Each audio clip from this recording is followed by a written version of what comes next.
Bonjour, bonjour. Hello! Comment vas-tu? Eh ben, ça va, ça va. Est-ce que tu sais ce que l'on fait en ce moment? Ce que l'on fait en ce moment. On discute? Voilà, donc on est sur un challenge d'un mois de 3 podcasts par semaine, chaque semaine ayant un thème. C'est mon petit challenge que je me suis lancé et je t'ai embarqué dedans. Oui. La semaine dernière, on a fait 3 épisodes sur la procrastination et cette semaine, on va faire 3 épisodes sur les croyances limitantes. Ça te parle un petit peu, ça? Un peu, ouais. Ouais. Pour ceux qui ne me connaissent pas, je vais me présenter. Je m'appelle Méline Aubry, je suis formatrice en apprentissage efficace. J'aide des personnes, des professionnels, à organiser leur temps de travail et leur mémorisation afin qu'ils réussissent leur formation ou qu'ils soient plus efficaces dans leur travail. Alors, comme je te disais, aujourd'hui, nous allons parler de croyances limitantes. Et les croyances limitantes, qu'est-ce que c'est à ton avis? Des croyances qui nous limitent? C'est plus que ça en fait. Ça peut vraiment nous poser de graves problèmes parce que c'est de penser qu'on est incapable de faire quelque chose et comme on le pense, eh ben, on n'essaie même pas de le faire. Et c'est là où ça pose problème parce que on pourrait essayer et y arriver, sait-on jamais. Alors là, c'est mon avis personnel. Pour moi, les croyances limitantes, ce sont des barrières que l'on se met afin de se protéger mentalement. C'est-à-dire que si on a subi un échec, par exemple lors d'un examen dans une matière particulière, je sais pas moi, par exemple la physique, et puis on pensait avoir réussi, et on n'a pas réussi. Voilà, ça nous est arrivé une fois ou deux, et ça nous a fait mal. Notre cerveau prenant en fait le compte d'une douleur physique, parce que quand on a mal psychologiquement, on a mal également physiquement. D'ailleurs, comme on dit, on a reçu un choc psychologique, on a eu l'impression de recevoir un coup de poing en plein estomac. Et effectivement, ça a été prouvé par les neurosciences que quand on subit une douleur psychologique, elle peut s'avérer être physique également. On peut la ressentir physiquement. Mais de toute façon, lui, notre cerveau, il fait pas la différence entre les deux. Pour lui, c'est une douleur, point. Si c'est une douleur, c'est un danger. Si c'est un danger, ça peut être une question de survie. Donc dans ces cas-là, eh ben, il protège.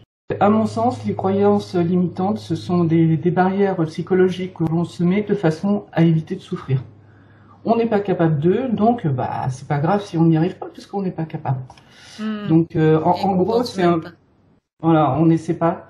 C'est un peu du style mauvais un jour, mauvais toujours. Voilà. Le truc c'est que maintenant on le sait, ça a été prouvé, surprouvé par les neurosciences, notre cerveau est plastique. La plasticité cérébrale, c'est quoi? C'est le fait de pouvoir réorganiser son cerveau comme on l'entend, d'une certaine manière, mais c'est surtout qu'on peut apprendre de nouvelles choses, même si on n'est pas doué à la base. C'est-à-dire qu'on n'est pas un talent inné à la base. On peut très bien apprendre une matière qui nous est totalement inconnue, ou alors qu'on avait des difficultés avec au départ, et y arriver très bien. Il n'y a aucun problème en la matière. Donc tout ça, ce sont vraiment des barrières qu'on se met. Et c'est pour protéger un petit peu notre zone de confort. La zone de confort, c'est un endroit dans lequel on se sent bien. C'est en fait tout ce qui vous entoure, que vous connaissez, que vous savez parfaitement gérer. Parce que c'est pas inconnu. Vous le connaissez bien. Donc vous savez anticiper sur des éléments que vous connaissez. Mais attention, une zone de confort, c'est pas forcément confortable. Par exemple, vous pouvez être en conflit avec un de vos collègues et vous restez quand même parce que malgré tout, c'est quelque chose que vous connaissez. Démissionner pour aller ailleurs, c'est aller vers l'inconnu. Et donc, ça peut vous mettre en danger. Donc, le cerveau vous protège. On préfère la version qu'on connaît, même si c'est Voilà. pas confortable, qu'un inconnu potentiellement mieux, mais qui est inconnu, en fait. Voilà, c'est ça. Quand je dis que le cerveau, c'est simple. Oui, non, le cerveau n'est pas simple. Il y a des gens qui arrivent vraiment à l'expliquer de manière très simple, mais c'est quand même quelque chose d'assez compliqué qu'on ne connaît pas encore, qu'on ne comprend pas complètement non plus. Il y a eu de très très fortes avancées ces dernières années en neurosciences, donc on on commence à comprendre un peu son fonctionnement, mais il y a des choses qui nous restent encore un petit peu inconnues. Par contre, les croyances limitantes, ça on connaît. Ça peut quand même nous pourrir pas mal la vie si on se laisse dompter par elles. Pour moi, ça vient d'une pensée qui était un peu limitante à la base. Par exemple, on voit quelqu'un qui est en train de faire du canyoning, il dit « Oh, c'est sympa et tout ». Ah, mais c'est dangereux quand même. C'est peut-être pas pour moi. Et puis au bout d'un moment, cette pensée, on va dire négative d'une certaine manière, devient une croyance. Ah non, je suis pas capable de. Et puis après, ça peut devenir carrément une peur. Ah non, mais là, c'est carrément dangereux. Non, moi j'ai peur de faire ça. Et ça peut se finaliser par une névrose si vraiment on est entouré de personnes qui font du canyoning ou autre, ou pour une raison totalement différente. Donc c'est quand même des choses à prendre en considération. Voilà. Ça peut rester totalement bénin, comme ça peut se développer. Donc il faut être quand même attentif à tout ça. Et surtout, si on veut évoluer dans nos vies, eh bien il faut savoir faire tomber un peu ces barrières qu'on s'est fixées autour de notre petite cage dorée. Hein. Il faut savoir ouvrir des portes de temps en temps et des fenêtres. Voilà. Est-ce que ce que je viens de te dire, ça t'a permis éventuellement d'identifier un de tes blocages, une de tes croyances limitantes? Un truc que je me dis souvent, notamment par rapport à la formation, c'est que j'ai une très mauvaise mémoire.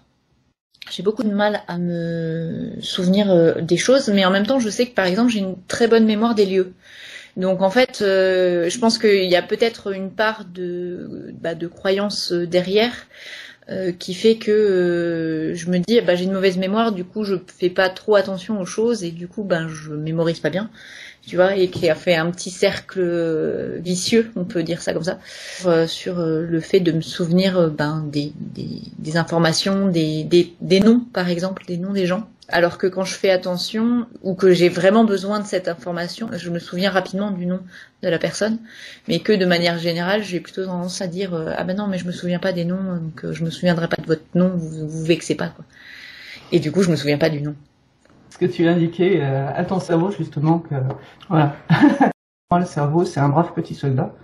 Il fait exactement ce qu'on lui demande de faire, mais il y a des choses aussi qui ne sont pas conscientes et qui fait pour notre bien, ou tout au moins pour les règles qu'on lui a préétablies au départ. Donc faut faire un petit peu attention à ce que l'on pense de soi et ce que l'on dit également. Mais je te rassure, hein, ça c'est une croyance limitante de tout le monde. La majorité des personnes, tu poses la question, est-ce que vous pensez avoir une bonne mémoire? Oh bah non, je fais pas une bonne mémoire. Et c'est un classique. Et pour la petite histoire, moi je suis devenu coach parce que j'avais des problèmes de mémoire. Comme quoi, hein. Voilà. Mon cas n'est pas désespéré. Non. Donc, comme je disais, les croyances limitantes, ça peut vraiment amener des soucis au niveau de notre vie parce que ça nous limite dans nos actions. Hein, ça nous ferme des possibilités, ça nous ferme des portes qu'on pourrait ouvrir plus facilement, hein, tandis que là, on verrouille carrément les portes. Donc, c'est quand même dommage. Donc, c'est des gros freins. On peut avoir des croyances limitantes qui ont une bonne raison, hein, du style, vous étiez petite, il y a un cheval qui est arrivé derrière vous, vous l'avez pas vu, vous êtes des surprises, et puis tout d'un coup, vous vous retournez, vous voyez une grosse tête, et puis le cheval fait un peu de bruit, et tout d'un coup, vous paniquez, etc. Et ça vous met une croyance que les chevaux, c'est des êtres qui sont monstrueux et dangereux. C'est une peur qui a été apprise avec une expérience qui est réelle, qui est concrète, mais qui est une expérience d'enfant et qui n'est plus lieu d'être en tant qu'adulte. Des expériences peuvent générer des croyances, des peurs, carrément. Et c'est bien d'essayer de les identifier. Alors pour les identifier, je peux vous donner un petit truc. Vous pouvez vous amuser à faire ça pendant une semaine, 10 minutes par jour, vraiment pour voir un petit peu ce qu'il en est. Ce que je vous propose de faire, c'est de prendre un papier et crayon. Vaut mieux là, franchement, prendre un crayon que d'être devant un ordinateur. Et c'est une geek qui vous dit ça. Hein. Donc, et puis pendant 10 minutes, vous allez vous donner un thème ou éventuellement laisser aller votre esprit. C'est un peu au choix, comme vous voulez. et vous partez sur des choses qui vous posent problème. Le thème majoritaire général, c'est les choses qui vous posent problème, hier, aujourd'hui, avant-hier, enfin, très loin dans le passé, peu importe. Hein. Et vous écrivez sous forme de mots-clés, hein, vraiment télégraphique. Hein. Et pendant 10 minutes, vous arrêtez pas. Vous marquez, vous déposez toutes vos pensées négatives, tout ce qui vous pose problème, etc. Ça peut être vraiment tout et n'importe quoi. Ce matin, j'ai bu un mauvais café. Ça peut être aussi, je me suis pris la tête avec mon conjoint. J'étais dans ma voiture hier, j'ai eu un abruti qui m'a collé sur plusieurs kilomètres. C'était vraiment très dangereux. C'est vraiment un abruti celui-là. Bon, bah, vous le marquez. Vous le marquez comme vous voulez, vous faites des dessins, peu importe. L'important, c'est que ça soit marqué. Après ces 10 minutes, je vous propose de faire un petit bilan de tout ça. C'est d'essayer de regrouper les mots qui ont attrait au même thème. Si vous avez décidé de partir sans vraiment réel but, essayez de regrouper un petit peu tout ça et de voir les choses qui sont le plus importantes au niveau des groupes. Par exemple, est-ce que vous avez des rapports conflictuels avec certaines personnes? Est-ce que ça, c'est le plus gros poste que vous avez noté?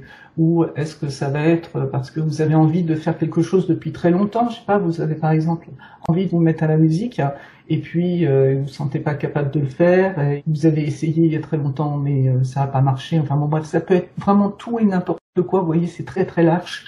Vous ratissez super large. En tout cas au début, et puis après vous affinez au fur et à mesure des jours pour voir un petit peu où ça vous amène. Par contre, c'est un exercice souvent qu'on propose de faire et puis on s'arrête là. Moi, je suis pas d'accord du tout parce que quand on parle de négatif, il faut jamais rester sur du négatif. Il faut repasser sur du positif immédiatement. Donc, une fois que vous avez fait votre bilan, eh bien, vous allez réfléchir à au moins 3 choses qui vous ont fait plaisir, ou la veille, ou le matin, ou en ce moment, ça peut être tout et n'importe quoi.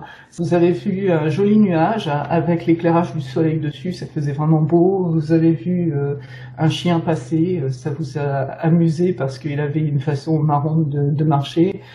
Vous avez un échange de regards avec un inconnu, voilà, c'était sympa. Vous avez bu un bon café ou un thé, peu importe. Voilà, peu importe, mais prenez quelque chose qui vous a fait plaisir. Ça peut être le geste tendre de votre conjoint, un câlin avec vos enfants, peu importe ce que c'est, mais marquez-le vraiment, et revivez un peu la scène. C'est juste 3 éléments à faire, mais c'est vraiment important de revenir sur du positif, et je vous expliquerai vendredi pourquoi. Vous allez comprendre pourquoi c'est vraiment important de rester sur du positif. C'est plus mon truc, ça. Je crois que je vais prendre que la dernière partie de l'exercice. Non, mais c'est intéressant quand même que tu réfléchisses 2 secondes à ce qui te bloque dans ta vie. Oui. Quelles sont les problématiques parce que si on veut avancer, si on veut évoluer, il faut sortir de notre zone de confort. Et il faut essayer, il faut tenter, mais il faut pas se limiter. Non, mais l'exercice est intéressant, effectivement, mais c'est vrai que moi, je préfère quand même la dernière partie. Je vais faire l'inverse, je vais faire 3 trucs qui me plaisent pas, et puis 10 minutes de trucs qui me plaisent. Pas de problème. Ça me convient très bien aussi, moi, ça. Très bien. C'est parfait. Ok, écoute, je te propose qu'on se retrouve vendredi à midi et là on va continuer également à parler des croyances limitantes, mais je vais vous expliquer pourquoi justement il faut rester sur du positif. Si vous avez aimé, likez, partagez et dites-nous dans les commentaires si vous avez trouvé des pensées limitantes et quelque chose, une pensée positive à côté. Donc vous savez, il ne faut pas rester sur du négatif. Donc on se voit vendredi. À vendredi.